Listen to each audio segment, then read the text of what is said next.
Lydia has $3.55 in dimes and quarters. If there are 25 coins altogether, how many dimes are there? Okay.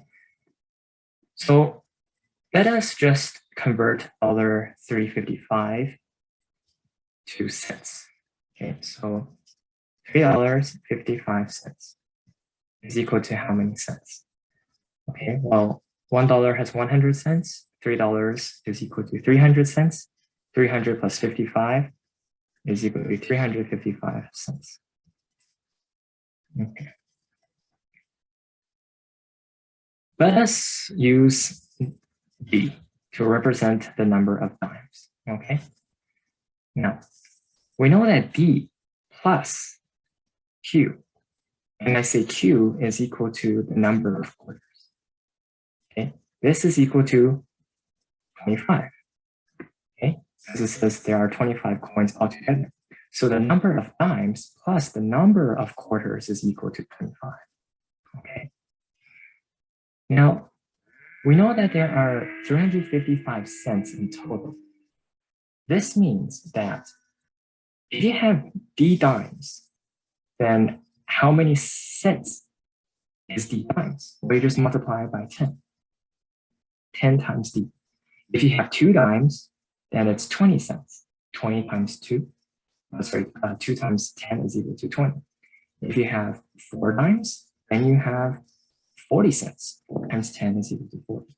Likewise with the quarters. So what's the value of a quarter? It's 25 cents. If you have 1 quarter, then it's 25 cents. If you have 2 quarters, then it's 50 cents. So the number of quarters you have times its value gives you the total amount that it's worth. Okay, and this is equal to 355. Okay. Now, from this equation, we can actually solve for, let's say, Q. If we just subtract B on both sides, we get that Q is equal to the total number of coins, 25. Take away the number of dimes, and that should give you the number of quarters. Right? The whole take away a part gives you the other part. So here, we can plug this into this Q right over here. So then we just get that 10D plus 25 times Q. Well, what's Q? Q is 25 minus D, and this is equal to 355. Okay.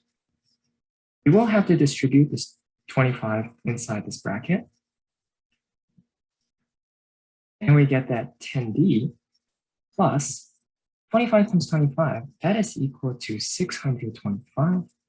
And then minus 25 times B is just take away 25D. And that is equal to 355.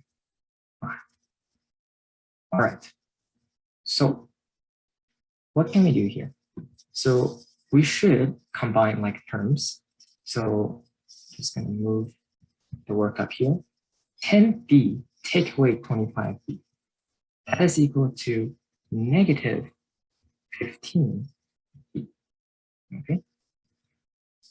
And then plus 625, and that gives me 355. Now, if I just take away 625 on both sides, what does this give me? Okay, so here on the left-hand side, it's still negative 15D, and this is going to equal to 270. Negative, right? Negative 270. Now, finally, to solve for D, we can just divide both sides by negative 15. Okay, and we get that D is equal to negative divided by negative is positive. 270 divided by 15 is equal to 18. So how many dimes are there?